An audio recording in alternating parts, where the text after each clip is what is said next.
श्री हरि ने जब गजेंद्र की यह स्तुति सुनी तो वो तुरंत प्रकट हुए। उस वक्त गजेंद्र ने कमल का एक फूल उस नदी से उठाकर प्रभु को अर्पण किया और बहुत कष्ट के साथ बोला कि भगवान, मैं आपको नमस्कार करता हूं।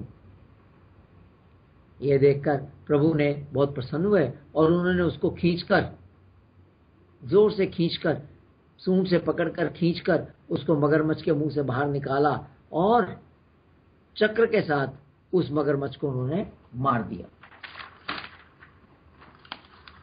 जैसे ही उस मगरमच्छ को मारा तो एक दिव्य शरीर वहां से प्रकट हुआ। यह मगरमच्छ एक हू नाम का अच्छा गंधर्व था, परंतु एक शाप के कारण वह मगरमच्छ बन गया था। उसने प्रभु को प्रणाम किया। गजेंद्र भी प्रभु का हाथ लगते ही अज्ञान से मुक्त हो गया तथा भगवान का रूप उसे प्राप्त हो गया। वह भी पूर्व जन्म में एक राजा था, उसका नाम था इंद्रद्युम्न।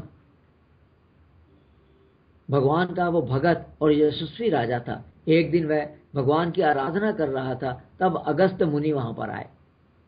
राजा को आराधना करते देखकर उन्हें क्रोध आया कि यह राजा प्रजा पालन का और अतिथि सेवा के धर्म को पूरी तरह से भूल गया है और तपस्वियों की तरह यह उपासना कर रहा है। वो बोले, अगस्त्य मुनि बोले कि तू हाथी की तरह जड़ बुद्धि है तेरी, तू हाथी की तरह जड़ बुद्धि हो गया है, इसलिए तू हाथी बन जा। राजा ने संतोष किया कि ये मेरा प्रारब्ध है और ये श्राप लेकर वो हाथी की योनि को प्राप्त हुआ। परंतु भगवान का भक्त होने के कारण हाथी होने पर भी उन्हें भगवान की याद बनी रही। यह बहुत जरूरी बात है, इस पर ध्यान रखना है। अगर हम अच्छे कर्म करते हैं, अगर हम ठीक तरीके से अपना जीवन निर्वाह करते हैं और अगर हम किसी भी कारण के साथ, अगर हमारा अंत समय ठीक नहीं है शराब की वजह से या आखिर में अपने लास्ट मोमेंट्स के अंदर सोच हमारी गलत है, उसकी वजह से हमें कुछ तकलीफ होती है, तो जो हमने अच्छे कर्म कर रखे हैं उसका फल कहीं जाएगा नहीं, निष्फल नहीं होता, वो भी मिलता जरूर है। तो इसी तरीके से हाथी की योनि बनने पर भी उसे भगवान की याद बनी रही। प्रभु ने उसका उद्धार करके अपना पार्षद बना दिया। प्रभु ने उसे वरदान किया कि जो लोग तुम्हारी की हुई स्तुति से मेरी पूजा करेंगे, मौत के समय मैं उन्हें निर्मल बुद्धि दूंगा। ये कथा यहां पर समाप्त होती है। और अब यह प्रश्न वही जो हम हर बार ही करते हैं कि इस कथा से हमने सीखा क्या। तो इसके अंदर 3 महत्वपूर्ण बातें हैं। पहली बात, गजेंद्र बहुत बलवान था और उसे अपनी शक्ति का बहुत अभिमान भी था, परंतु जब मगरमच्छ ने उसे पकड़ लिया तो उसे अपनी लिमिटेशंस का, अपनी सीमा का पता चला। बहुत लड़ा वो, फिर भी जब वो हारने लगा तब उसे पता चला कि वो तो वाकई सर्वशक्तिमान नहीं है। हम सब प्रभु की शक्ति के एक अंश से शक्ति प्राप्त करते हैं तथा वह शक्ति सब जीवों में अलग अलग रूप तथा बल में दिखाई देती है। जैसे बिल्ली में अलग दिखेगी, शेर में अलग दिखेगी, इस प्रकार हर किसी में अलग अलग दिखाई देती है।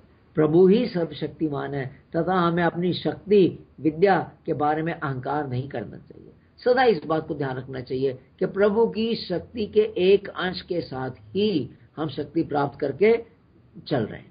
अहंकार किस बात का? यही सारी बात बहुत अच्छे ढंग से केनोपनिषद में बताई गई है। इसके अंदर से जो दूसरी बात बहुत अच्छे से निकल कर आती है वो ये, सुख में तो हम भगवान को भूले रहते हैं, परंतु दुख में या मुसीबत में प्रभु को याद करते हैं। परंतु प्रभु भी इतने करुणामय हैं, इतने काइंड हैं कि जीव जब भी उन्हें याद करता है, सच्चे मन से उन्हें पुकारता है, तो वह जरूर मदद के लिए आते हैं। इसलिए कहा जाता है कि प्रभु को निरंतर याद रखा जाए तो दुखों कष्टों से बचे रहेंगे। खाली दुख में नहीं, अगर सुख में भी उन्हें याद करते रहेंगे तो दुख आएगा ही नहीं। ये बात हमेशा याद रखनी चाहिए। और तीसरी और फाइनल बात इसके अंदर है कि प्रभु को प्राप्त करने के लिए मन और इंद्रियों पर नियंत्रण बहुत जरूरी है। जब तक हमारा मन बाहर की तरफ भागता रहेगा, इंद्रियां विषयों की तरफ भागती रहेंगी, मन के ऊपर बुद्धि का नियंत्रण नहीं रहेगा, हम प्रभु की तरफ नहीं बढ़ पाएंगे। प्रभु की तरफ बढ़ना है तो इस संसार से जगत से, जो कि मिथ्या है, जगत मिथ्या है, इससे हटना पड़ेगा। ये जानना समझना पड़ेगा कि जगत तो है ही नहीं, किस लिए इसमें डूबे हुए हैं। जो चीज असली है वो परमात्मा है, हम परमात्मा ही हैं, लेकिन अनफॉर्चुनेटली, बदकिस्मती से हम अपने स्वरूप को भूल गए।